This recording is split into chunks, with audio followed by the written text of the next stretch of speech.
Hi all, welcome to Gnosis Spot. എല്ലാവർക്കും നമസ്കാരം. അപ്പോൾ നമ്മൾ കഴിഞ്ഞ തവണ സയൻസിൻ്റെ ഭാഗത്തുനിന്ന് ചോദിച്ചിട്ടുള്ള 2022 ചോദിച്ചിട്ടുള്ള എല്ലാ ചോദ്യങ്ങളും ഡിസ്കസ് ചെയ്ത് കഴിഞ്ഞു. അതെല്ലാവർക്കും ഉപകാരപ്പെട്ടു എന്നാണ് വിശ്വസിക്കുന്നത്. ഞാൻ ഇന്ന് 2023 ചോദിച്ച 10th ലെവലിൽ ചോദിച്ച എല്ലാ ചോദ്യപേപ്പറിൽ നിന്നും സയൻസ് ചോദ്യങ്ങൾ എടുത്തിട്ടുണ്ട്. സയൻസ് ചോദ്യങ്ങളും അതിൻ്റെ റിലേറ്റഡ് ഫാക്ട്സും കൂടെ പഠിച്ചു പോയാൽ നിങ്ങൾക്ക് നല്ല മാർക്ക് സ്കോർ ചെയ്യാനായിട്ട് സാധിക്കും. ഓക്കെ, നമുക്ക് ആദ്യത്തെ ചോദ്യത്തിലേക്ക് പോവാം. വിറ്റാമിൻ എയെക്കുറിച്ച് താഴെ പറയുന്ന പ്രസ്താവനകൾ പരിഗണിക്കുക. വിറ്റാമിൻ എയുടെ രാസനാമം റെറ്റിനോൾ ആണ്. അത് ശരിയാണോ? അത് ശരിയാണ്. വിറ്റാമിൻ എയുടെ അഭാവം മൂലം മനുഷ്യരിൽ നിശാന്തത എന്ന രോഗം ഉണ്ടാകുന്നു. അത് ശരിയാണോ? അത് ശരിയാണ്. എത്രയോ ചോദ്യ പേപ്പറിൽ നമ്മൾ തന്നെ ഡിസ്കസ് ചെയ്തപ്പോൾ കണ്ടതാണ്. അപ്പോൾ ഇപ്പോൾ കണ്ടോ, നമ്മൾ previous year question paper discuss ചെയ്തപ്പോൾ വിറ്റാമിൻ എയുടെ അഭാവം മൂലം നിശാന്തത എന്ന രോഗം ഉണ്ടാകുന്നു എന്നുള്ളത് നമുക്കറിയാം. വിറ്റാമിൻ എ ഇത് കഴിഞ്ഞ ചോദ്യ പേപ്പറിൽ ഡിസ്കസ് ചെയ്ത ചോദ്യവുമാണ്. അപ്പോൾ അത് സ്റ്റേറ്റ്മെൻ്റ് ആയിട്ട് ചോദിച്ചേക്കുന്നതുണ്ടോ? അപ്പോൾ ഇത് രണ്ടും എന്താണ്? അപ്പോൾ മനസ്സിലായി നമുക്ക്, അത് രണ്ടും ശരിയാണ്. ഓപ്ഷൻ സി ആണ് ആൻസർ വരുന്നത്. ഓക്കെ, ഇനി വിറ്റാമിനുകളെ കുറിച്ച് പറയുവാണെങ്കിൽ ഈ ജീവകത്തിനെ മലയാളത്തിലാണ് വിറ്റാമിൻ എന്ന് പറയുന്നത്. ജീവകത്തെ വിറ്റാമിനെ മലയാളത്തിൽ പറയുന്നതാണ് ജീവകം എന്ന് പറയുന്നത്. ജീവകം എന്ന പദം സംഭാവന ചെയ്തത് ആരാണെന്ന് ചോദിച്ചാലോ, ഈ വിറ്റാമിൻ എന്ന് പറയുന്ന പദം ഇൻട്രൊഡ്യൂസ് ചെയ്തത് ആരാണെന്ന് ചോദിച്ചാൽ ആരാണ്? കാസിമർ ഫങ്കാണ് കേട്ടോ. കാസിമർ ഫങ്കാണ്. ഈ ജീവകങ്ങൾ കണ്ടെത്തിയത് ആരാണെന്ന് ചോദിച്ചാൽ അത് ലുനിനാണ്. ലുനിൻ ആരാണ്? ലുനിനാണ് കണ്ടെത്തിയത്. പിന്നെ ഈ കോ എൻസൈം എന്നറിയപ്പെടുന്ന ഘടകമാണ് ഈ ജീവകം. വിറ്റാമിൻ എന്ന് പറയുന്നതിന് അറിയപ്പെടുന്ന മറ്റൊരു പേരാണ് കോ എൻസൈം. ഓക്കെ, ആകെ 13 ജീവകങ്ങളാണ്, 13 വിറ്റാമിനുകളാണ് ഉള്ളത്. ഞാൻ മലയാളം കൂടെ പറയുന്നത് ചിലപ്പോൾ മലയാളത്തിലാണ് ജീവകം എ എന്നൊക്കെയാണ് തന്നിട്ടുള്ളെങ്കിലോ, അതുകൊണ്ടാണ്. അപ്പോൾ 13 ജീവകങ്ങളുള്ളതിൽ 13 വിറ്റാമിൻസ് ഉള്ളതിൽ 8 എണ്ണം എന്താണ്? ബി കോംപ്ലക്സുകളാണ്. നമുക്കറിയാം അല്ലേ, ബി കോംപ്ലക്സ് ആണ്. ഓക്കെ അല്ലേ? ഇനി ശ്രദ്ധിക്കണം, ജീവകങ്ങളെ എത്ര തരത്തിലാണ് തരംതിരിച്ചിട്ടുള്ളത്? 2 തരത്തിലാണ്. അതൊരു PYQ ആണ്. 2 തരത്തിലാണ് ജീവകങ്ങളെ തരംതിരിച്ചിട്ടുള്ളത്. ജീവകങ്ങളെ കൊഴുപ്പിൽ ലയിക്കുന്നവ എന്നും ജലത്തിൽ ലയിക്കുന്നവ എന്നിങ്ങനെ 2 ആയിട്ടാണ് ഈ വിറ്റാമിൻസിനെ തരംതിരിച്ചിരിക്കുന്നത്. ഓക്കെ അല്ലേ? ഈ വിറ്റാമിനുകളുടെ ആധിക്യം മൂലം എന്ന് പറയും. വിറ്റാമിനുകളിൽ കൂടുതലായി കഴിഞ്ഞിട്ടുണ്ടെങ്കിൽ ശരീരത്തിനുണ്ടാകുന്ന ഒരു അവസ്ഥയാണ് ഹൈപ്പർ വൈറ്റമിനോസിസ്. ഒന്ന് ഓർത്ത് വെച്ചാൽ മതി. ഹൈപ്പർ എന്ന് വെച്ചാൽ കൂടുന്നത്, ഹൈപ്പോ എന്ന് പറഞ്ഞാൽ കുറയുന്നത്. ഓക്കെ അല്ലേ? ഹൈപ്പർ വൈറ്റമിനോസിസ് എന്ന് പറഞ്ഞാൽ വിറ്റാമിനുകളുടെ ആധിക്യം മൂലം, അത് കൂടുന്നത് മൂലം ഉണ്ടാകുന്ന ഒരവസ്ഥയാണ് എന്നൊന്ന് ഓർത്തിരിക്കുക. ജലത്തിൽ ലയിക്കുന്നത് ഏതൊക്കെയാണ്? ബിയും വിറ്റാമിൻ ബിയും സിയുമാണ് ജലത്തിൽ ലയിക്കുന്നത്. ഓക്കെ, അപ്പോൾ കൊഴുപ്പിൽ ലയിക്കുന്നത് ഏതൊക്കെയാണ്? കൊഴുപ്പിൽ ലയിക്കുന്നതിനെ നമ്മൾ കേടാ എന്ന് പറയട്ടോ. കൊഴുപ്പ് കേടല്ലേ ശരീരത്തിന്, അപ്പോൾ കേടാ എന്ന് പറയും. Vitamin K, vitamin E, vitamin D, vitamin A ഇതെല്ലാം കൊഴുപ്പിൽ ലയിക്കുന്നവയാണ്. അങ്ങനെ 2 തരത്തിലാണ് തരംതിരിച്ചിട്ടുള്ളത്. ഇപ്പോൾ ആദ്യം തന്നെ നമ്മൾ ജീവകം എ നോക്കുകയാണെങ്കിൽ ആദ്യമായിട്ട് കണ്ടെത്തിയ വൈറ്റമിൻ ആണ് ഏത്? വൈറ്റമിൻ എ എന്ന് പറയുന്നത് കേട്ടോ. ആദ്യമായിട്ട് കണ്ടെത്തിയ വൈറ്റമിൻ ആണ് വൈറ്റമിൻ എ എന്ന് പറയുന്നത്. കണ്ണിൻ്റെ ആരോഗ്യത്തിന് ആവശ്യം വേണ്ടതാണ് ഏത്? കണ്ണിൻ്റെ ആരോഗ്യത്തിന് ഏറ്റവും അധികം വേണ്ടത് ഏതാണ്? ജീവകം എ ആണ്. അതുപോലെ തന്നെ ജീവകം എയുടെ രാസനാമം നോക്കി, റെറ്റിനോൾ എന്ന് പറയുന്നത്. നമ്മൾ റെറ്റിനയില്ലേ, റെറ്റിനയിൽ പ്രതിബിംബം പതിക്കുന്നു കണ്ണിലെ റെറ്റിന. അപ്പോൾ അത് വെച്ച് കണക്ട് ചെയ്യാൻ പറ്റില്ല. വിറ്റാമിൻ എ ഏറ്റവും കണ്ണിൻ്റെ ആരോഗ്യത്തിനാണ് ജീവകം എ അല്ലെങ്കിൽ വിറ്റാമിൻ എ നമുക്ക് വേണ്ടത്. പാലിൽ എന്തുണ്ടാകും? പാലിൽ ജീവകം എ ഉണ്ടാകും. ജീവകം എ കൂടുതലുള്ളത് പാലിലാണ്. അതേപോലെ തന്നെ ബീറ്റ കരോട്ടിൻ കേട്ടിട്ടില്ലേ? ബീറ്റ കരോട്ടിൻ എന്ന് പറയുന്നത് എന്താണ്? ഒരു വർണ്ണവസ്തുവാണ്. പ്രോ വൈറ്റമിൻ എ എന്നറിയപ്പെടുന്ന ഒരു വർണ്ണവസ്തുവാണ് ബീറ്റ കരോട്ടിൻ എന്നുകൂടി ഒന്ന് ഓർത്തിരിക്കുക. ബീറ്റ കരോട്ടിൻ എന്ന് പറയുന്നത് പ്രോ വൈറ്റമിൻ എ എന്നറിയപ്പെടുന്ന ഒരു വർണ്ണവസ്തുവാണെന്നും കൂടി ഒന്ന് അറിഞ്ഞിരിക്കുക. ഈ വൈറ്റമിൻ എ എവിടെ സംഭരിക്കപ്പെടുന്നു എന്ന് ചോദിച്ചാലോ, വൈറ്റമിൻ എ സംഭരിക്കപ്പെടുന്നത് എവിടെയാണ്? കരളിലാണ് വൈറ്റമിൻ എ സംഭരിക്കപ്പെടുന്നത്. അതേപോലെ തന്നെ ജീവകം എയുടെ വൈറ്റമിൻ എയുടെ സ്രോതസ്സ് ഏതൊക്കെയാണെന്ന് ചോദിച്ചാലോ, ചീര, മുരിങ്ങയില, ക്യാരറ്റ്, പാലുൽപ്പന്നങ്ങളിലെല്ലാം ജീവകം എ ധാരാളമായിട്ട് അടങ്ങിയിട്ടുണ്ട്. ഓക്കെ, അതേപോലെ തന്നെ ഇമ്പോർട്ടൻ്റ് ആയിട്ട് ഓർത്തിരിക്കേണ്ടതാണ്, പ്രതിരോധ കുത്തിവയ്പ്പിനൊപ്പം കുഞ്ഞിന് നൽകുന്ന വൈറ്റമിനാണ് ഏത്? വിറ്റാമിൻ എ എന്ന് പറയുന്നത്. വിറ്റാമിൻ എ എന്ന് പറയുന്നത് പ്രതിരോധ കുത്തിവയ്പ്പിന് കുഞ്ഞുങ്ങൾക്ക് നൽകില്ലേ, അതാണ് വിറ്റാമിൻ എ ആണ് അടങ്ങിയിട്ടുള്ളത് എന്നൊന്ന് ഓർത്തിരിക്കുക. ഇത്രയും മനസ്സിലായോ ജീവകം എനെ പറ്റി? ഇപ്പോൾ ഇനി നമുക്ക് ഞാൻ കുറച്ച് രാസനാമങ്ങൾ പറയാം. ഓക്കെ, ജീവകം എ, വിറ്റാമിൻ എയുടെ രാസനാമം റെറ്റിനോൾ എന്നാണ്. ഓക്കെ, റെറ്റിനോൾ എന്നാണ്. അത് കഴിഞ്ഞിട്ട് ബി കോംപ്ലക്സുകൾ 8 എണ്ണം ഉണ്ടെന്ന് പറഞ്ഞു. B1, B2, B3, B4 ഇല്ല കേട്ടോ, B5, B6, B7, B8 ഇല്ല, B9, B12 ഇത്രയേ ഉള്ളൂ. B1, B2, B3, B5, B6, B7, B9, B12 ഇത്രയുമാണ് ബി കോംപ്ലക്സിൽ വരുന്നത്. അതിൽ B1നെ തയാമിൻ എന്നാണ് പറയുന്നത്. രാസനാമം B1 തയാമിൻ. B2 റൈബോഫ്ലാവിനാണ്. B3 ഏതാണ്? ഒന്ന് ഓർത്ത് നോക്കിക്കേ. B3 നിക്കോട്ടിനിക് ആസിഡ്, നിയാസിൻ എന്ന് പറയും കേട്ടോ, നിയാസിൻ അല്ലെങ്കിൽ നിക്കോട്ടിനിക് ആസിഡ് B3. അതേപോലെ തന്നെ B5 ആണെങ്കിലോ, ഇത് നിങ്ങളൊരു റിവിഷൻ പോലെ നിങ്ങൾക്ക് എടുക്കാം കേട്ടോ. നിങ്ങളൊന്ന് ഓർത്ത് നോക്കിയേ, B5 എന്താ പറയുന്നത്? പാൻറ്റോതെനിക് ആസിഡ് എന്നല്ലേ, പാൻറ്റോതെനിക് ആസിഡ്. B6 പറയുന്നത് പിരിഡോക്സിൻ. B7 ഏതാണ്? B7 ബയോട്ടിൻ അല്ലേ, ബയോട്ടിൻ. B9 ഫോളിക് ആസിഡ് ആണ്. B12 സൈനോകൊബാലമിൻ. ഇനി അടുത്തത് വിറ്റാമിൻ സിന് എന്താ പറയുന്നത്? Ascorbic acid. ഇമ്പോർട്ടൻ്റ് ആണ് കേട്ടോ. Vitamin C ascorbic acid. D calciferol. Vitamin ഡിയുടെ രാസനാമമാണ് കാൽസിഫെറോള്. വിറ്റാമിൻ ഇയോ? Vitamin E tocopherol. വിറ്റാമിൻ കെയോ?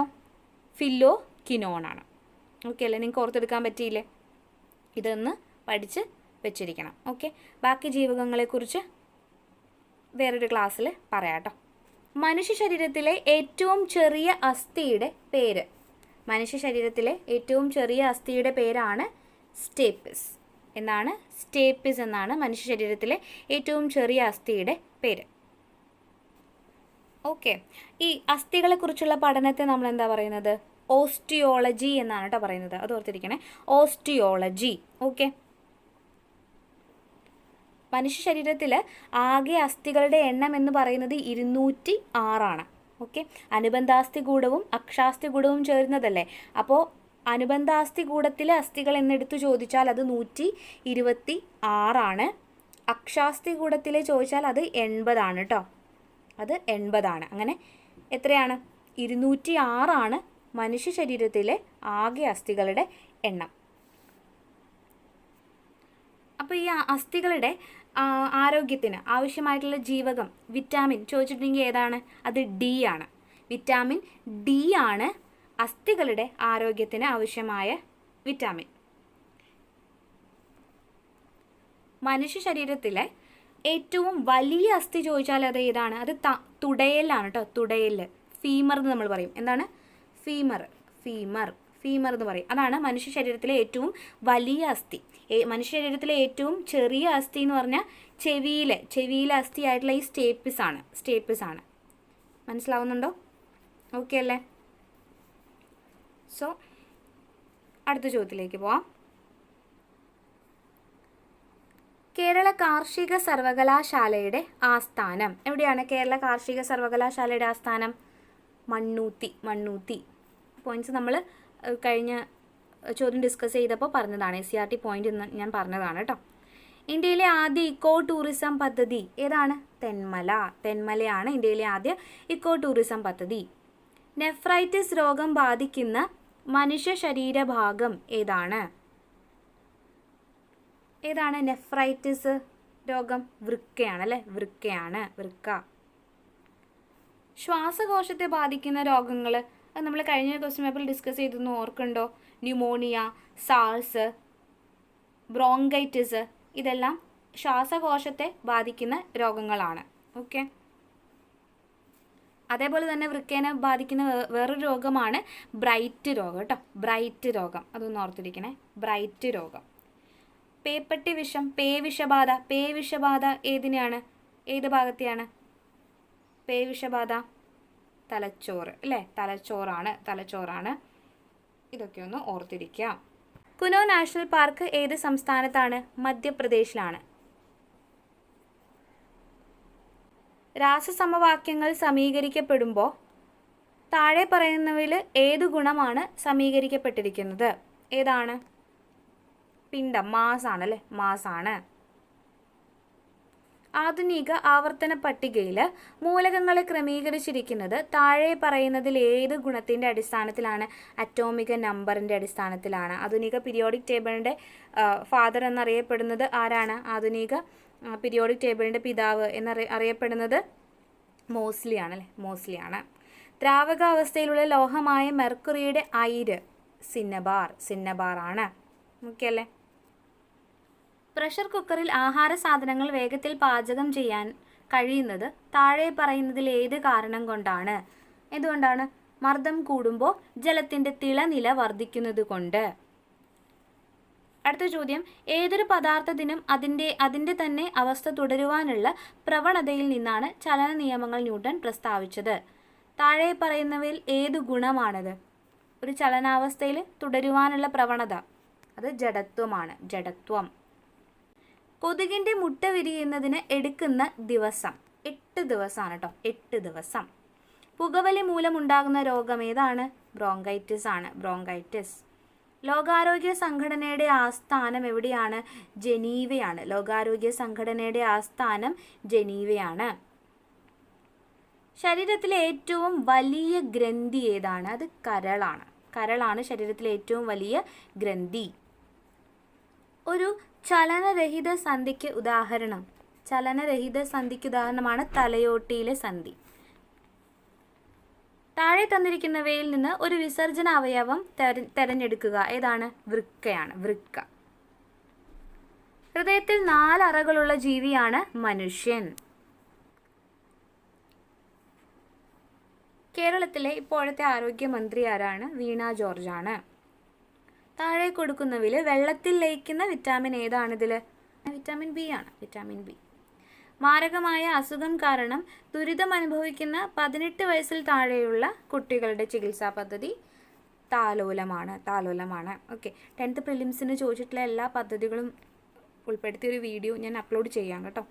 അത് ഓൾറെഡി എടുത്തു വെച്ചിട്ടുണ്ട്, അത് അപ്ലോഡ് ചെയ്യാം. അത് പദ്ധതികളൊക്കെ വളരെ ഇമ്പോർട്ടൻ്റ് ആണ്. ഓക്കെ, സോ ഞാൻ അതുകൊണ്ട് ഓപ്ഷൻസ് ഡിസ്കസ് ചെയ്യുന്നില്ല. ഇത് ഞാൻ എടുത്തിട്ട് വീഡിയോ ചെയ്തിട്ടുണ്ട് കേട്ടോ, അത് അപ്ലോഡ് ചെയ്യാം. മനുഷ്യ ശരീരത്തിലെ അസ്ഥികളുടെ എണ്ണം എത്രയാണ്? 206 ആണ്. ജീവിതശൈലി രോഗത്തിന് ഒരു ഉദാഹരണം? അത് ബ്ലഡ് പ്രഷറാണ്, BP ആണ് ജീവിതശൈലി രോഗത്തിനൊരു ഉദാഹരണം. ജലദോഷത്തിന് കാരണമാകുന്ന രോഗകാരി ഏതാണ്? വൈറസാണ്. കോളറയ്ക്ക് കാരണമാകുന്ന രോഗകാരി ഏതാണ്?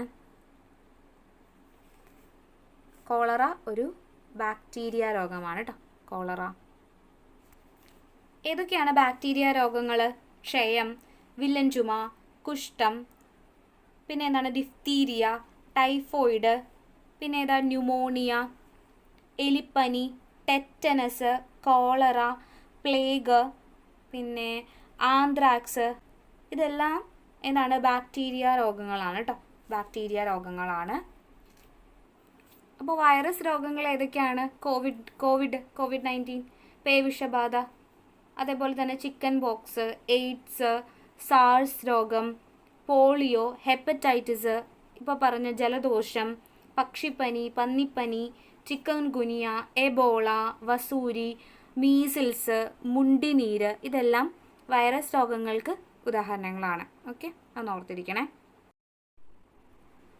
മാംസാഹാരികൾക്ക് ആഹാരം കടിച്ചു കീറാൻ സഹായിക്കുന്ന പല്ല്? കീറാനാണെങ്കിൽ കോമ്പല്ലാണ് കേട്ടോ. കടിച്ചു കീറാൻ, ആഹാര സാധനങ്ങൾ കടിച്ചു മുറിക്കാനാണെങ്കിൽ ഉളിപ്പല്ലാണ് ഉപയോഗിക്കുന്നത്, ഉളിപ്പല്ല്. ഇനി അഗ്രചർവണകം, ചർവണകം. ചർവണകം എന്തിനാണ് ഉപയോഗിക്കുന്നത്? ചർവണകവും അഗ്രചർവണകവും മോളാറും പ്രീ മോളാറും കേട്ടോ. ഇത് രണ്ടും എന്തിനാണ്? ചവച്ചരയ്ക്കാനായിട്ടാണ് ഉപയോഗിക്കുന്നത്. ഈ അഗ്രചർവണകം കോമ്പല്ലിന് സമീപം ഇരുവശങ്ങളിലും മുകളിലും താഴെയായിട്ട് 8 പല്ലുകളുണ്ടാവും. 8 പല്ലുകൾ. ചർവണകമാണെങ്കിൽ ഈ അഗ്രചർവണങ്ങളെ തുടർന്നിട്ട് മുകളിലും താഴെയുമായിട്ട് 12 എണ്ണം ഉണ്ടാവും. 12 പല്ലുകളാണ് ഉണ്ടാവുന്നത്. ഓക്കെ അല്ലേ? ഇതിന് രണ്ടിനെയും ചേർത്തിട്ടാണ് നമ്മൾ അണപ്പല്ലുകൾ എന്ന് പറയാറില്ലേ? ഈ ചർവണകവും അഗ്രചർവണകവും ചേർത്തിട്ടാണ് അണപ്പല്ലുകൾ എന്ന് നമ്മൾ പറയുന്നത്. പ്രായപൂർത്തിയായവരിൽ ആകെ 32 പല്ലുകളാണ് ഉള്ളത്. നമുക്കറിയുന്ന കാര്യമാണ് അല്ലേ? ഈ ഉളിപ്പല്ല് എത്ര എണ്ണമാണുള്ളത്? ഉളിപ്പല്ല് മുൻവശത്തും താഴെയും മുകളിലും, മുൻവശത്ത് താഴെയും മുകളിലുമായിട്ട് 8 പല്ലുകളുണ്ടാവും. ഉളിപ്പല്ലുകൾ. ഓക്കെ അല്ലേ? കോമ്പല്ലുകളാണെങ്കിൽ ഉളിപ്പല്ലുകൾക്ക് സമീപം ഇരുവശങ്ങളിലും മുകളിലും താഴെയുമായിട്ട് എത്ര എണ്ണം ഉണ്ടാവും? 4 എണ്ണം. ഓക്കെ അല്ലേ? അടുത്ത ചോദ്യം, ശരീരത്തിലെ പ്രധാന വിസർജന അവയവം ഏതാണ്? വൃക്ക. റിപ്പീറ്റഡ് ചോദ്യമാണ്. അസ്കോർബിക് അമ്ലം എന്ന് വെച്ചാൽ ആസിഡ് എന്നറിയപ്പെടുന്ന ജീവകം വിറ്റാമിൻ ഏതാണ്? സി ആണ്. ജീവകം എന്താണ്? സി ആണ്. ജീവകം സി. ജീവകം സീനെ പറ്റി പറയുകയാണെങ്കിൽ കൃത്രിമമായി നിർമ്മിച്ച ആദ്യ ജീവകമാണ്, ആദ്യ വിറ്റമിൻ ആണ് ഇത് വിറ്റാമിൻ സി എന്ന് പറയുന്നത്. ആഹാര പദാർത്ഥങ്ങൾ ചൂടാക്കുന്നതിലൂടെ നഷ്ടപ്പെടുന്ന ജീവകമാണ് ജീവകം സി. മൂത്രത്തിലൂടെ വിസർജിക്കുന്നത് ജീവകം സി ആണ്. അത് ഓർത്തിരിക്കണം. അതേപോലെ തന്നെ ഫ്രൂട്ട്സ്, ഓറഞ്ച്, പിന്നെ നാരങ്ങ പോലെയുള്ള ഫ്രൂട്ട്സിലെല്ലാം എന്തുണ്ട്? ജീവകം സി ഉണ്ട്. മുറിവ് ഉണങ്ങാൻ സഹായിക്കുന്നത് ജീവകം സി ആണ്. ഓക്കെ, കെ വെച്ച് മാറിപ്പോകരുത് കേട്ടോ. രക്തം കട്ട പിടിക്കാൻ സഹായിക്കുന്നത് ജീവകം കെ ആണ്. ഇവിടെ പറഞ്ഞത് മുറിവ് ഉണങ്ങാൻ സഹായിക്കുന്നത് ജീവകം സി ആണ്. അതേപോലെ തന്നെ രോഗപ്രതിരോധ ശക്തിക്ക് ആവശ്യമായ ജീവകമാണ് സി. മോണയിലെ രക്തസ്രാവത്തിന് കാരണം ഈ ജീവകം സിയുടെ കുറവായിരിക്കും. ഓക്കെ അല്ലേ? മോണയിലെ രക്തസ്രാവത്തിന് കാരണം ഈ ജീവകം സിയുടെ കുറവായിരിക്കും. ശരീരത്തിലെ ഇരുമ്പിൻ്റെ ആഗിരണത്തെ ഉത്തേജിപ്പിക്കുന്ന ജീവകമാണ് സി എന്ന് പറയുന്നത് കേട്ടോ. ശരീരത്തിലെ ഇരുമ്പിൻ്റെ ആഗിരണത്തെ ഉത്തേജിപ്പിക്കുന്നത് ജീവകം സി ആണ്. പാലിൽ കാണപ്പെടാത്ത വിറ്റാമിനുമാണെന്ന് ഓർത്തിരിക്കണം. നമ്മൾ ജീവകം എ പറഞ്ഞപ്പോൾ പാലിൽ കാണപ്പെടുന്നു എന്നാണ് പറഞ്ഞത്. ജീവകം സി എന്തല്ല? പാലിൽ കാണപ്പെടുന്നില്ല. ഓക്കെ അല്ലേ? ഈ ജീവകം സിയുടെ അഭാവം മൂലമുണ്ടാകുന്ന രോഗമാണ് സ്കർവി. സ്കർവി എന്ന് പറഞ്ഞാൽ എന്തായിരുന്നു? നാവികരുടെ പ്ലേഗ് എന്നറിയപ്പെടുന്ന രോഗമാണ് സ്കർവി. ഓക്കെ, അപ്പോൾ സ്കർവിക്ക് കാരണം ജീവകം സിയുടെ അഭാവമാണ്. നമുക്ക് ഈ ബാക്കി ഓപ്ഷനും കൂടി ഒന്ന് നോക്കിയാലോ. ജീവകം എ നമ്മൾ പഠിച്ചു. ജീവകം ഇ എന്താണ്? ജീവകം ഇ ബ്യൂട്ടി വിറ്റമിൻ എന്നറിയപ്പെടുന്നതാണ് ജീവകം ഇ. ഒരു ഹോർമോണായും കണക്കാക്കപ്പെടുന്ന ജീവകമാണ് ഇത് ജീവകം ഇ എന്ന് പറയുന്നത്. നമ്മുടെ ഹൃദയത്തെയൊക്കെ സംരക്ഷിക്കുന്നത് ജീവകം ഇ ആണ് എന്ന് പറയാം. പ്രത്യുൽപാദന വ്യവസ്ഥയുടെ ശരിയായ പ്രവർത്തനത്തിന് ആവശ്യമായ വിറ്റാമിനാണ് വിറ്റാമിൻ ഇ എന്ന് പറയുന്നത്. വിറ്റാമിൻ ഇയുടെ അഭാവത്തിലുണ്ടാകുന്ന ഒരു രോഗമാണ് വന്ധ്യത. ഒരവസ്ഥയാണ് ഏത്? വന്ധ്യത എന്ന് പറയുന്നത്. അതേപോലെ തന്നെ beauty vitamin, hormone vitamin, anti sterility vitamin എന്നൊക്കെ അറിയപ്പെടുന്നതും വിറ്റാമിൻ ഇ ആണെന്ന് കൂടി ഒന്ന് ഓർത്തിരിക്കുക. ഇനി അടുത്തത് വിറ്റാമിൻ കെ നോക്കാം. വിറ്റാമിൻ കെ രക്തം കട്ടപിടിക്കാൻ സഹായിക്കുന്ന ജീവകം. വളരെ ഇമ്പോർട്ടൻ്റ് ആയിട്ടുള്ള പോയിന്റാണ്. രക്തം കട്ടപിടിക്കാൻ സഹായിക്കുന്ന ജീവകമാണ് ജീവകം കെ. കരളിൻ്റെ പ്രവർത്തനത്തിന് ആവശ്യമായ ജീവകമാണ് ജീവകം കെ. കരളിൻ്റെ പ്രവർത്തനത്തിന്, കരളിൽ സംഭരിക്കുന്നത് ജീവകം എ ആണെന്ന് നമ്മൾ പഠിച്ചു. ഇത് പറഞ്ഞത് എന്താണ്? കരളിൻ്റെ പ്രവർത്തനത്തിന് ആവശ്യമായ ജീവകമാണ് ജീവകം കെ. ജീവകം കെയുടെ സ്രോതസ്സുകൾ ഏതൊക്കെയാണെന്ന് നോക്കിയിട്ടുണ്ടെങ്കിൽ ക്യാബേജ്, കോളിഫ്ലവർ, മുട്ട, മത്സ്യം, മാംസം എന്നിവയൊക്കെയാണ്. അതിലാണ് കൂടുതലായിട്ട് അടങ്ങിയിട്ടുള്ളത്. ഈ ജീവകം കെയിൽ അടങ്ങിയിരിക്കുന്ന ഒരു രാസവസ്തുവാണ് പ്രോത്രോംബിൻ. ഏതാണ്? പ്രോത്രോംബിൻ. ഓക്കെ അല്ലേ? കൊയാഗുലേഷൻ വിറ്റാമിൻ എന്നറിയപ്പെടുന്നത് ഏതാണെന്ന് ചോദിച്ചാൽ അതും വിറ്റാമിൻ കെ ആണ്. ജീവകം കെ ആണ്. ജീവകം കെ, അപ്പോൾ ജീവകം കെയുടെ അഭാവത്തിൽ അപ്പോൾ എന്തായിരിക്കും? രക്തസ്രാവം അല്ലേ? രക്തസ്രാവം ഉണ്ടാവും അല്ലേ? അടുത്തത് നോക്കാം. കേരളത്തിലെ നഗരങ്ങളിലെ ചേരിയിൽ താമസിക്കുന്നവരുടെ സംരക്ഷണത്തിനായിട്ട് ആരോഗ്യവകുപ്പ് ആവിഷ്കരിച്ച പദ്ധതിയാണ് ഉഷസ്. മറന്നുപോയത്. തൊണ്ടമുള്ളിന് കാരണമായിട്ടുള്ള രോഗാണു ഏതാണ്? ഡിഫ്തീരിയയ്ക്ക് കാരണമായിട്ടുള്ളത് ഇച്ചിരി മുന്നേ പറഞ്ഞില്ലേ? ബാക്ടീരിയ. താഴെ തന്നിരിക്കുന്നവയിൽ സങ്കരയിനം പച്ചമുളക്, ഇന്നലത്തെ വീഡിയോയിൽ പറഞ്ഞതാണ്, സങ്കര ഇനം SCERTയിലെ എല്ലാ പോയിന്റ്സും വായിച്ച് കേൾപ്പിച്ചതല്ലേ. അപ്പോൾ ഏതാണിതിൽ? പച്ചമുളകിൻ്റെ സങ്കര ഇനം ഉജ്ജ്വലയാണ്. ഉജ്ജ്വല. ചണച്ചെടിയുടെ ഏത് ഭാഗത്ത് നിന്നാണ് ചണനാരുകൾ ലഭിക്കുന്നത്? തണ്ടിൽ നിന്നാണ്. തണ്ടിൽ നിന്ന്. കേരളത്തിലെ ആദ്യത്തെ റിസർവ് വനം ഏതാണ്? കോന്നിയാണ് കേട്ടോ. കോന്നി. ഇന്ത്യൻ പരിസ്ഥിതി ശാസ്ത്രത്തിൻ്റെ മാതാവ് എന്നറിയപ്പെടുന്നത് മാതാവ് മേധാ പട്കർ ആണ് കേട്ടോ. ഇന്ത്യൻ പരിസ്ഥിതി ശാസ്ത്രത്തിൻ്റെ മാതാവ് മേധാ പട്കർ. ഹരിതഗൃഹവാതകങ്ങളിൽ ഏറ്റവും പ്രധാനപ്പെട്ട വാതകം ഇതിൽ ഏതാണ് വാതകം? കാർബൺ ഡൈ ഓക്സൈഡ് ആണ് കേട്ടോ. ഐസ് നിർമ്മിക്കുമ്പോൾ വേഗത്തിൽ ഘനീഭവിക്കുന്നതിനും താഴ്ന്ന താപനില ലഭിക്കുന്നതിനും വേണ്ടി ചേർക്കുന്നത് അമോണിയം ക്ലോറൈഡ് ആണ്. ഇതാണ് അമോണിയം ക്ലോറൈഡ് ആണ് ഐസ് നിർമ്മിക്കുമ്പോൾ വേഗത്തിൽ ഘനീഭവിക്കുന്നതിനും താഴ്ന്ന താപനില ലഭിക്കുന്നതിനും വേണ്ടിയിട്ട് ചേർക്കുന്നത്. മനുഷ്യ ശരീരത്തിൽ ആഹാരം ഏത് വാതകവുമായി പ്രവർത്തിച്ചാണ് ഊർജ്ജമുണ്ടാകുന്നത്? അത് ഓക്സിജനാണ്. ഓക്സിജനുമായി പ്രവർത്തിച്ചാണ് ഊർജ്ജമുണ്ടാകുന്നത്. ഒരു പദാർത്ഥത്തിൻ്റെ എല്ലാ ഗുണങ്ങളും നിലനിർത്തുന്ന ഏറ്റവും ചെറിയ കണികയാണേത്? തന്മാത്ര.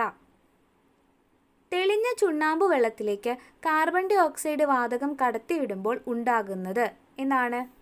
കാൽസ്യം കാർബണേറ്റ് ആണ് അല്ലേ. CaCO3 കാൽസ്യം കാർബണേറ്റ് ആണ് ഉണ്ടാകുന്നത്. ചുവടെ ചേർത്തിരിക്കുന്ന മൂലകങ്ങളിൽ ധാന്യകത്തിലും മാംസ്യത്തിലും പൊതുവായി അടങ്ങിയിട്ടുള്ളത് ഏതാണ്? ഹൈഡ്രജനും കാർബണും അടങ്ങിയിട്ടുണ്ട്. 1ഉം 2ഉമാണ് ആൻസർ വരുന്നത്. നമ്മുടെ ശരീരത്തിൻ്റെ ജീവൽ പ്രവർത്തനങ്ങൾക്ക് ആവശ്യമായിട്ടുള്ള ഘടകങ്ങളാണ് ശരിക്കും ന്യൂട്രിയൻസ് അല്ലെങ്കിൽ പോഷക ഘടകങ്ങൾ അല്ലേ.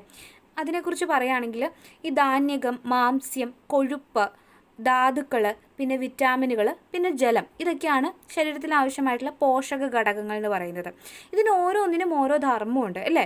ധാന്യകം കാർബോഹൈഡ്രേറ്റിൻ്റെ ധർമ്മം ചോദിച്ചാൽ അതെന്താണ്? ഊർജ്ജോൽപാദനമാണ്. എന്താണ്? ഊർജ്ജോൽപാദനം. മാംസ്യം പ്രോട്ടീൻ്റെ ചോദിച്ചു കഴിഞ്ഞാൽ അത് ശരീരകലകളുടെ നിർമ്മാണമാണ്. ഇത് ഇമ്പോർട്ടൻ്റ് ആണ് കേട്ടോ. ശരീരകലകളുടെ നിർമ്മാണത്തിന് സഹായിക്കുന്ന പോഷക ഘടകം ഏതാണ്? മാംസ്യമാണ്, പ്രോട്ടീനാണ്. കൊഴുപ്പിൻ്റെ ധർമ്മം എന്താണ്? ഊർജ്ജോൽപാദനമാണ് അല്ലേ. ധാതുക്കൾ ജീവൽ പ്രവർത്തനങ്ങളുടെ നിയന്ത്രണമാണ് അതിൻ്റെ ധർമ്മം. വിറ്റാമിനുകളോ? ജീവൽ പ്രവർത്തനങ്ങൾക്ക് സഹായം നൽകുക, അതിനെ നിയന്ത്രിക്കുക എന്നുള്ളതാണ് അതിൻ്റെ ധർമ്മം. ജലം ജീവൽ പ്രവർത്തനങ്ങൾ സുഗമമാക്കാനാണ് ജലം. അപ്പോൾ ഇതിൽ ധാന്യകം എന്ന് പറയുന്നതിന് ഈ ന്യൂട്രിയൻസിനെ തന്നെ രണ്ടായിട്ട് തരംതിരിച്ചിട്ടുണ്ട്. മാക്രോ ന്യൂട്രിയൻസ് അല്ലെങ്കിൽ സ്ഥൂല പോഷണങ്ങളെന്നും സൂക്ഷ്മ പോഷണങ്ങളും ഇങ്ങനെ രണ്ടായിട്ട് തരംതിരിച്ചിട്ടുണ്ട്. നിങ്ങളിന്ന് കേട്ടിരുന്നാൽ മതി, അതൊന്ന് മനസ്സിൽ വെച്ചിരിക്കണം കേട്ടോ. ചോദിച്ചിട്ടുള്ളതാണ്. ഭക്ഷണത്തിൽ നമ്മൾ കൂടുതൽ അളവിൽ ആവശ്യമായിട്ടുള്ള പോഷകങ്ങളെയാണ് നമ്മൾ സ്ഥൂല പോഷണങ്ങൾ അല്ലെങ്കിൽ മാക്രോ ന്യൂട്രിയൻസ് എന്ന് പറയുന്നത്. അപ്പോൾ എക്സാമ്പിളിന് ധാന്യകം കാർബോഹൈഡ്രേറ്റ്സ്, പ്രോട്ടീന്, പിന്നെ മാംസ്യം, കൊഴുപ്പ് കേട്ടോ. ധാന്യകം, മാംസ്യം, കൊഴുപ്പ് ഇത് മൂന്നുമാണ് മാക്രോ ന്യൂട്രിയൻസ് അല്ലെങ്കിൽ സ്ഥൂല പോഷണങ്ങൾ എന്ന് അറിയപ്പെടുന്നത്. അതിനുശേഷം രണ്ടാമത്തത് സൂക്ഷ്മ പോഷണങ്ങളാണ്. എന്ന് വെച്ചാൽ അത് വളരെ കുറച്ച് അളവിൽ മതി. അതാണ് വിറ്റാമിനുകളും ധാതുക്കളും സൂക്ഷ്മ പോഷണം എന്ന് പറയുന്ന കാറ്റഗറിയിൽ വരുന്നതാണ് എന്നൊന്ന് ഓർത്തിരിക്കണം കേട്ടോ. ഓക്കെ, ഈ ധാന്യകത്തിൽ ഏതൊക്കെ മൂലകങ്ങളാണ് അടങ്ങിയിരിക്കുന്നത്? ധാന്യകത്തിൽ കാർബണും ഹൈഡ്രജനും ഓക്സിജനുമാണ് അടങ്ങിയിട്ടുള്ളത്. ധാന്യകത്തിൽ കാർബൺ, ഹൈഡ്രജൻ, ഓക്സിജൻ എന്നീ മൂലകങ്ങളാണ് അടങ്ങിയിട്ടുള്ളത്. അതിൽ ഈ ധാന്യകത്തിൽ കാർബോഹൈഡ്രേറ്റിൽ ഹൈഡ്രജൻ്റെയും ഓക്സിജൻ്റെയും റേഷ്യോ ചോദിച്ചാൽ അത് 2:1 ആണെന്നും കൂടി ഒന്ന് ഓർത്തിരിക്കണം കേട്ടോ. അതിനുശേഷം മാംസ്യത്തിൽ ഏതൊക്കെ മൂലകങ്ങളാണ് അടങ്ങിയിരിക്കുന്നത്? Carbon, hydrogen. ഏതൊക്കെയാണ്? കാർബൺ, ഹൈഡ്രജൻ, ഓക്സിജൻ, നൈട്രജൻ ഉണ്ട്, പിന്നെ സൾഫർ ഉണ്ട്. പിന്നെ ഏതാണുള്ളത്? സൾഫറും ഉണ്ട്. Carbon, hydrogen, oxygen, nitrogen, sulphur ഇതെല്ലാം പ്രോട്ടീനിൽ അടങ്ങിയിട്ടുണ്ട്, മാംസ്യത്തിൽ അടങ്ങിയിട്ടുണ്ട്. ഓക്കെ അല്ലേ? അടുത്ത ചോദ്യത്തിലേക്ക് പോവാം. പ്രാഥമിക വർണ്ണങ്ങളായിട്ടുള്ള പച്ചയും ചുവപ്പും ചേർന്നാൽ കിട്ടുന്ന നിറം ഏതാണ് എന്നുള്ളതാണ്. ഏതാണ് കിട്ടുന്നത്? മഞ്ഞയാണ് അല്ലേ. Option B മഞ്ഞയാണ്. ഏതൊക്കെയായി പ്രാഥമിക വർണ്ണങ്ങൾ? പച്ച, ചുവപ്പ്, നീല. അല്ലേ? പച്ചയും ചുവപ്പും നീലയും കൂടി ചേർന്നാൽ നമുക്ക് ഏത് നിറം കിട്ടും? വെള്ള നിറം കിട്ടുക, വെള്ള നിറം. ചുവപ്പും നീലയും ചേർന്നിട്ടുണ്ടെങ്കിലോ, ചുവപ്പും നീല കളറും ചേർന്നിട്ടുണ്ടെങ്കിൽ മജന്ത കിട്ടും അല്ലേ? മജന്ത കിട്ടും. പച്ചയും ചുവപ്പും ചേർന്ന മഞ്ഞ കളറാണ് കിട്ടുക, പച്ചയും ചുവപ്പും ചേർന്നാൽ. നീലയും പച്ചയും ചേർന്നാലോ സിയാൻ ആണ് കിട്ടുക, സിയാൻ. ഓക്കെ. പ്രാഥമിക വർണ്ണങ്ങൾ കൂടി ചേർന്നാണ് ദ്വിതീയ വർണ്ണങ്ങൾ ഉണ്ടാകുന്നത് കേട്ടോ. ഇപ്പോൾ ഇതിൽ എല്ലാ നിറങ്ങളെയും പ്രതിഫലിപ്പിക്കാൻ കഴിയുന്ന നിറം ഏതാണെന്ന് ചോദിച്ചാൽ അത് വെള്ള നിറമാണ് കേട്ടോ. എല്ലാ നിറങ്ങളെയും ആഗിരണം ചെയ്യാൻ കഴിവുള്ള നിറം അത് കറുപ്പാണ്. നമുക്ക് കണ്ണിന് ഏറ്റവും സുഖകരമായ നിറം ഏതാണ്? അത് മഞ്ഞയാണ്. അതുപോലെ തന്നെ മഴവില്ലിൽ തരംഗദൈർഘ്യം കുറഞ്ഞ ഘടകവർണ്ണം ചോദിച്ചാൽ അത് വയലറ്റാണ്, അതിന് ആവൃത്തി കൂടുതലായിരിക്കും. തരംഗദൈർഘ്യം കൂടിയത് ചുവപ്പിനാണ്, അതിന് ആവൃത്തി കുറവായിരിക്കും. ഓക്കെ, ഓപ്പോസിറ്റാണ് കേട്ടോ രണ്ടും. ഇത് മനസ്സിലായോ? ഈ പോയിന്റ്സ് ഒന്ന് ഓർത്തിരിക്കുക. താഴെ തന്നിരിക്കുന്നവയിൽ സമ്പർക്ക ബലം ഏതാണ്? സമ്പർക്ക ബലവും സമ്പർക്കരഹിത ബലവുമുണ്ട്. ഇതിൽ ഘർഷണ ബലം എന്ന് പറയുന്നത് ആ വാക്കിൽ തന്നെ ഉണ്ട്, സമ്പർക്ക ബലം. വസ്തുക്കൾ തമ്മിൽ ഒരു കോണ്ടാക്റ്റിൽ വരുന്നതാണ് ഇത് സമ്പർക്ക ബലം. വസ്തുക്കൾ തമ്മിൽ എന്തില്ല? കോണ്ടാക്റ്റ് ഇല്ലാതെ വരുന്നതാണ് ഈ നോൺ കോണ്ടാക്ട് ഫോഴ്സ് അല്ലെങ്കിൽ സമ്പർക്കരഹിത ബലം. ഇത് ഘർഷണ ബലത്തിൽ എന്ത് ചെയ്യുന്നുണ്ട്? വസ്തുക്കൾ തമ്മിൽ ഒരു കോണ്ടാക്റ്റ് വരുന്നുണ്ട് അല്ലേ? ഈ ഘർഷണ ബലത്തിൻ്റെ SCERT-യിലുള്ളൊരു ഡെഫിനിഷൻ എന്ന് പറയുന്നത് ഒരു പ്രതലം മറ്റൊരു പ്രതലത്തിലൂടെ ചലിക്കുമ്പോഴോ ചലിക്കാൻ ശ്രമിക്കുമ്പോഴോ അവയുടെ ആപേക്ഷിക ചലനത്തെ എതിർക്കുന്ന തരത്തിൽ അവയ്ക്കിടയിൽ പ്രതലത്തിന് സമാന്തരമായി അനുഭവപ്പെടുന്ന ബലമാണ് ഘർഷണ ബലം എന്നാണ് പറയുന്നത്. ഓക്കെ. സൂര്യനോട് ഏറ്റവും അടുത്ത് സ്ഥിതി ചെയ്യുന്ന ഗ്രഹം ഏതാണ്? അത് ബുധനാണ്. ഓക്കെ അല്ലേ? ബുധനാണ്. മാധ്യമത്തിൻ്റെ സഹായമില്ലാതെ തന്നെ താപം പ്രേക്ഷണം ചെയ്യപ്പെടുന്ന രീതിയാണേത്? വികിരണം. വസ്തുവിൻ്റെ ഭാരം 0 എവിടെയാവുമ്പോഴാണ്? ഭൂമധ്യരേഖയിലാണോ? അല്ല, ഭൂമിയുടെ കേന്ദ്രഭാഗത്താണ്. മാറിപ്പോരുത്. ഭൂമിയുടെ കേന്ദ്രഭാഗത്ത് വസ്തുവിൻ്റെ ഭാരം എങ്ങനെയായിരിക്കും? 0 ഓക്കെ. പ്രമേഹം ബാധിച്ച കുട്ടികൾക്കുള്ള സൗജന്യ ചികിത്സാ പദ്ധതിയാണേത്? മിഠായി. പുകയിലയിലെ വിഷവസ്തുക്കൾ ശ്വാസകോശത്തിൽ അടിഞ്ഞുകൂടി ഉണ്ടാകുന്ന രോഗാവസ്ഥയാണ് എംഫിസിമ. എലിപ്പനിക്ക് കാരണമായ ബാക്ടീരിയയാണ് ഇത്? ലെപ്റ്റോസ്പൈറ. ആഗ്നേയ ഗ്രന്ഥിയിലെ ഏത് കോശങ്ങളാണ് ഇൻസുലിൻ ഉൽപ്പാദിപ്പിക്കുന്നത്? ബീറ്റാ കോശങ്ങളാണ് കേട്ടോ. ആഗ്നേയ ഗ്രന്ഥിയിലെ ഏത് കോശങ്ങളാണ് ഇൻസുലിൻ ഉൽപ്പാദിപ്പിക്കുന്നത് എന്ന് ചോദിച്ചാൽ അത് ബീറ്റാ കോശങ്ങളാണ്. മനുഷ്യരിൽ മുറിവുണ്ടാകുമ്പോൾ സാധാരണഗതിയിൽ 8 മുതൽ 15 മിനിറ്റിനുള്ളിൽ രക്തം കട്ടപിടിക്കുന്നു. രക്തം കട്ടപിടിക്കാത്തതോ നിലയ്ക്കാത്തതോ ആയ അവസ്ഥയുടെ കാരണം പരിശോധിക്കുന്ന ടെസ്റ്റാണ് APTT ടെസ്റ്റ് കേട്ടോ. APTT. രോഗകാരികളായ സൂക്ഷ്മജീവികളുടെ മരുന്നുകളോടുള്ള അതിജീവന ശേഷിക്കെതിരെ പോരാടാൻ ലക്ഷ്യം വയ്ക്കുന്ന കർമ്മ പദ്ധതിയായി നടപ്പിൽ വരുത്തിയത് കേരളത്തിലാണ്. ഇതിൻ്റെ പേരാണ് കർസാപ്പ്. മസ്തിഷ്കത്തിൻ്റെ വൈദ്യുത തരംഗങ്ങളെ രേഖപ്പെടുത്താനുള്ള ഉപകരണമാണ് ഇലക്ട്രോ എൻസഫലോഗ്രാം. ജനിതക വൈകല്യം മൂലം ഹീമോഗ്ലോബിൻ്റെ ഘടനയിൽ മാറ്റമുണ്ടാക്കുകയും ഓക്സിജൻ സംവഹന ശേഷി കുറയുകയും ചെയ്യുന്ന രോഗമാണ് അരിവാൾ രോഗം. കോശവിഭജന പ്രക്രിയയിലെ നിയന്ത്രണ സംവിധാനങ്ങൾ തകരാറിലായി സാധാരണ കോശങ്ങൾക്ക് രൂപമാറ്റവും ജനിതക മാറ്റവും സംഭവിച്ച് ട്യൂമറുകൾക്ക് കാരണമാകുന്നു. ഇത്തരം രൂപമാറ്റം വന്ന കോശങ്ങളെയാണ് നിയോപ്ലാസ്റ്റിക് കോശങ്ങൾ എന്ന് പറയുന്നത്. നിയോപ്ലാസ്റ്റിക് കോശങ്ങൾ വായുവിലൂടെയോ സ്പർശനത്തിലൂടെയോ പ്രാണികളിലൂടെയോ ഭക്ഷണപാനീയങ്ങളിലൂടെയോ പകരാത്ത രോഗമാണ് ഏത്? എയ്ഡ്സ്. ദഹിച്ച ആഹാര പദാർത്ഥങ്ങളിൽ നിന്നുള്ള പോഷക ഘടകങ്ങൾ രക്തത്തിലേക്ക് ആഗിരണം ചെയ്യുന്ന ദഹന വ്യവസ്ഥയുടെ ഭാഗം ചെറുകുടലാണ് കേട്ടോ. ചെറുകുടൽ. ജീവകമേയുടെ അപര്യാപ്തത മൂലമുണ്ടാകുന്ന രോഗം നിശാന്തത. സങ്കര ഇനം തക്കാളി ഏതാണ്? മുക്തി. നമ്മൾ SCERT-ൽ ഡിസ്കസ് ചെയ്താണല്ലേ മുക്തി. കേരളത്തിലെ ആദ്യ ഇക്കോ ടൂറിസം പദ്ധതി തെന്മല. പ്രകാശ സംശ്ലേഷണത്തിനായി സസ്യങ്ങൾ പ്രയോജനപ്പെടുത്തുന്ന വാതകം കാർബൺ ഡൈ ഓക്സൈഡ്. ഇന്ത്യ നിർമ്മിച്ച കോവിഡ് വാക്സിൻ കോവാക്സിൻ. നിപ്പ രോഗത്തിന് കാരണമായ ജീവിയാണേത്? വൈറസ്. മാധ്യമത്തിൻ്റെ സഹായമില്ലാതെ താപം പ്രേക്ഷണം ചെയ്യുന്ന രീതി ഏതാണ്? വികിരണം. 2 സമതല ദർപ്പണങ്ങളുടെ ഒരു ജോഡി അരികുകൾ ചുവടെ കൊടുത്തിരിക്കുന്ന ഏത് കോണളവിൽ ക്രമീകരിക്കുമ്പോഴാണ് ഏറ്റവും കൂടുതൽ പ്രതിബിംബം കിട്ടുന്നത്? ഇതിൽ 30 ഡിഗ്രിയാണ് കേട്ടോ, 30 ഡിഗ്രി. നേർപ്പിച്ച ഹൈഡ്രോക്ലോറിക് ആസിഡ് സിങ്കുമായി പ്രവർത്തിക്കുമ്പോൾ ലഭിക്കുന്നത് ഹൈഡ്രജൻ. ദ്രാവകത്തിൽ ഒരു വസ്തുവിൻ്റെ ഭാരനഷ്ടവും അത് ആദേശം ചെയ്യുന്ന ദ്രാവകത്തിൻ്റെ ഭാരവും തുല്യമാണ്. ഈ തത്വം ആരുടെയാണ്? ആർക്കിമിഡിസിൻ്റെയാണ്. ഐസ് ഉരുകി ജലമാകുമ്പോൾ അതിൻ്റെ വ്യാപ്തത്തിന് എന്താണ് സംഭവിക്കുന്നത്? കുറയുന്നു. വ്യാപ്തം കുറയുന്നു. ബഹിരാകാശ ടൂറിസം ലക്ഷ്യമിട്ട് ജെഫ് ബെസോസ് ആരംഭിച്ച ബ്ലൂ ഒറിജിൻ്റെ ആദ്യ ബഹിരാകാശ യാത്രയിലെ യാത്രികനാണ് ജെഫ് ബെസോസ്. അപ്പോളോ 11 ചാന്ദ്രദൗത്യത്തിലെ കമാൻഡ് മോഡ്യൂളിൻ്റെ പൈലറ്റായിരുന്ന വ്യക്തി 2021 ഏപ്രിൽ 21 അന്തരിച്ചു. അദ്ദേഹത്തിൻ്റെ പേരെന്താണെന്നാണ് ചോദിച്ചിരിക്കുന്നത്? മൈക്കിൾ കോളിൻസ് ആണ്. ബാക്ക് ടു ബേസിക്സ് ഏത് അസുഖവുമായി ബന്ധപ്പെട്ടിരിക്കുന്നു? Corona virus.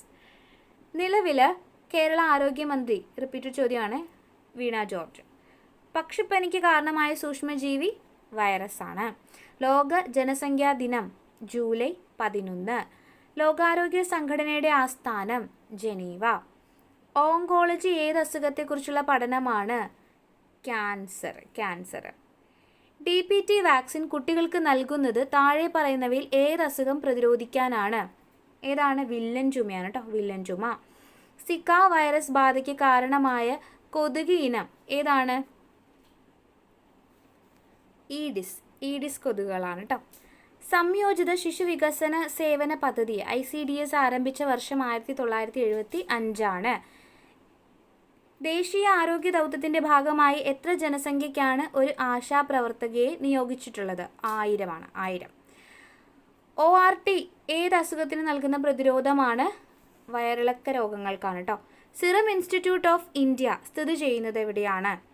പൂനെയിലാണ്. സ്ലിം ഡിസീസ് അല്ലെങ്കിൽ മെലിഞ്ഞ രോഗം എന്നറിയപ്പെടുന്ന അസുഖം എയ്ഡ്സ് ആണ്. ജീവിതശൈലി രോഗനിയന്ത്രണ പദ്ധതി ഇന്ത്യയിൽ ആരംഭിച്ചത് 2010. അടുത്ത ചോദ്യപേപ്പർ നോക്കാം. താഴെ കൊടുത്തിരിക്കുന്നവയിൽ നിന്നും മനുഷ്യ ശരീരത്തിലെ ഏറ്റവും കഠിനമായ പദാർത്ഥത്തിൻ്റെ പേര് എന്താണ്? അത് ഇനാമലാണ് അല്ലേ, ഇനാമൽ. പ്രായപൂർത്തിയായ ഒരു സാധാരണ മനുഷ്യൻ്റെ വായിൽ ആകെ എത്ര ഉളിപ്പല്ലുകളുണ്ട്? എത്രയാണ് നമ്മൾ പറഞ്ഞത്? C ആണല്ലേ, 8. ഏത് ജീവകത്തിൻ്റെ അഭാവമാണ് മനുഷ്യരിൽ മോണയിൽ പഴുപ്പും രക്തസ്രാവം എന്നീ ലക്ഷണങ്ങൾക്ക് കാരണമാകുന്നത്? നമ്മൾ പഠിച്ചു, ജീവകം C ആണ്. കേരള സംസ്ഥാന സർക്കാർ നടപ്പിലാക്കി വരുന്ന സൗജന്യ ക്യാൻസർ ചികിത്സാ പദ്ധതിയുടെ പേര് എന്താണ്? സുകൃതമാണ് കേട്ടോ, സുകൃതമാണ്. അടുത്ത ചോദ്യം, താഴെ പറയുന്ന 1 മുതൽ 4 വരെയുള്ള ഇനങ്ങളിൽ കൊതുകുകൾ മുഖേന അല്ലാതെ പകരുന്ന രോഗങ്ങൾ. കൊതുകുകൾ മുഖേനയല്ല, അത് കുഷ്ഠവും കോളറയും ആണല്ലേ. ബാക്കി മലമ്പനി മന്തെല്ലാം കൊതുകുകൾ മുഖേന പകരുന്നതാണ്. കുഷ്ഠം സ്പർശം മുഖേനയും കോളറ എന്താണ്? ഈച്ചാമലിനമായ ജലത്തിലൂടെയൊക്കെ പകരുന്നതാണ്. എന്താണ് അപ്പോൾ 1, 3 ആൻസർ? ഓപ്ഷൻ A ആണ് ആൻസർ വരുന്നത്. താഴെ പറയുന്നവയിൽ ഏത് ജില്ലയിലാണ് Indian institute of spices research സ്ഥിതി ചെയ്യുന്നത്? അത് കോഴിക്കോടാണ്. അന്തരീക്ഷ വായുവിൽ അടങ്ങിയിരിക്കുന്ന നൈട്രജൻ്റെ അളവ് എത്രയാണ്? 78%. അന്തരീക്ഷത്തിൽ ഏറ്റവും കൂടുതൽ അളവിൽ അടങ്ങിയിരിക്കുന്ന മൂലകം ചോദിച്ചാൽ അത് നൈട്രജൻ ആണ്. ഓക്കെ. ഭൂവൽക്കത്തിലാണെങ്കിലോ? ഭൂവൽക്കത്തിൽ അത് ഓക്സിജൻ ആണ്. പ്രപഞ്ചത്തിലാണെങ്കിൽ അത് ഹൈഡ്രജനുമാണ് കേട്ടോ. ചന്ദ്രശങ്കര എന്നത് ഏത് സസ്യത്തിൻ്റെ സങ്കരവർഗമാണ്? തെങ്ങാണ്. താഴെ പറയുന്നവയിൽ ഏത് രാസവസ്തുവാണ് മണ്ണിൻ്റെ ജൈവാംശം തിരിച്ചറിയാൻ വേണ്ടിയിട്ട് ഉപയോഗിക്കുന്നത്? അത് ഹൈഡ്രജൻ പെറോക്സൈഡ് ആണ്. Hydrogen peroxide. ലോക വനദിനമായി ആചരിക്കുന്നത് മാർച്ച് 21. ആധുനിക ആറ്റം സിദ്ധാന്തം ആവിഷ്കരിച്ച ശാസ്ത്രജ്ഞൻ ആരാണ്? ജോൺ ഡാൾട്ടൺ ആണ്.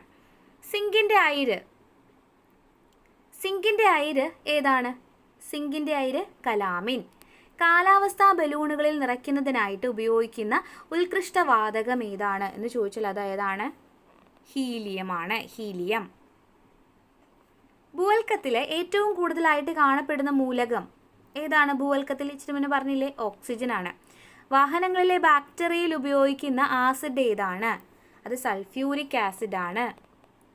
ഒരു വസ്തുവിൻ്റെ വേഗതയെ സംബന്ധിച്ച് താഴെ പറയുന്നവയിൽ ഏത് സമവാക്യമാണ് ശരിയല്ലാത്തത് എന്നാണ് ചോദിച്ചിട്ടുള്ളത്. സി ആണ് ശരിയല്ലാത്തത്, ബാക്കിയെല്ലാം ശരിയാണ്. ദൂരം ഡിസ്റ്റൻസ് എന്ന് പറയുന്നത് സ്പീഡ് ഇൻറ്റു ടൈം ആണ്. സ്പീഡ് എന്ന് പറയുന്നത് ദൂരം ബൈ സമയമാണ്. സമയം എന്ന് പറയുന്നത് ദൂരം ബൈ വേഗതയാണ്. ഇത് മൂന്നും ശരിയാണ്. പ്രവൃത്തിയുടെ യൂണിറ്റ് അത് ജൂളാണ് അല്ലേ? പ്രവൃത്തിയുടെ യൂണിറ്റ് ജൂളാണ്. ഇന്ത്യയുടെ ബഹിരാകാശ ഏജൻസിയുടെ പേര് എന്നാണ്? ISRO എന്നാണ്. മനുഷ്യൻ്റെ ശരാശരി ശരീര ഊഷ്മാവ് എത്ര ഡിഗ്രി സെൽഷ്യസ് ആണ്? 37 ഡിഗ്രി സെൽഷ്യസ് ആണ്. ഒരു ലെൻസിൻ്റെ ഫോക്കസ് ദൂരവും പവറും തമ്മിൽ ബന്ധിപ്പിക്കുന്ന സമവാക്യം ഇതിലേതാണ്? P ആണ്. P is equal to A ആണ് കേട്ടോ. A ആണ്. P is equal to 1/f. P is equal to 1/f. So അപ്പോൾ ഇത്രയും ചോദ്യങ്ങൾ നിങ്ങൾക്ക് അറ്റൻഡ് ചെയ്യാൻ പറ്റുമോ? മാർക്ക് സ്കോർ ചെയ്യാൻ പറ്റുമോ? റിപ്പീറ്റേഷൻ വന്ന ക്വസ്റ്റ്യൻസ് ഒക്കെ നിങ്ങൾക്ക് മനസ്സിലായോ എന്ന് നിങ്ങൾ കമൻറ്റ് ചെയ്ത് അറിയിക്കുക കേട്ടോ. സോ ഇനി അടുത്ത വീഡിയോയിൽ ബാക്കി ചോദ്യങ്ങളുമായിട്ട് കാണാം. Thank you.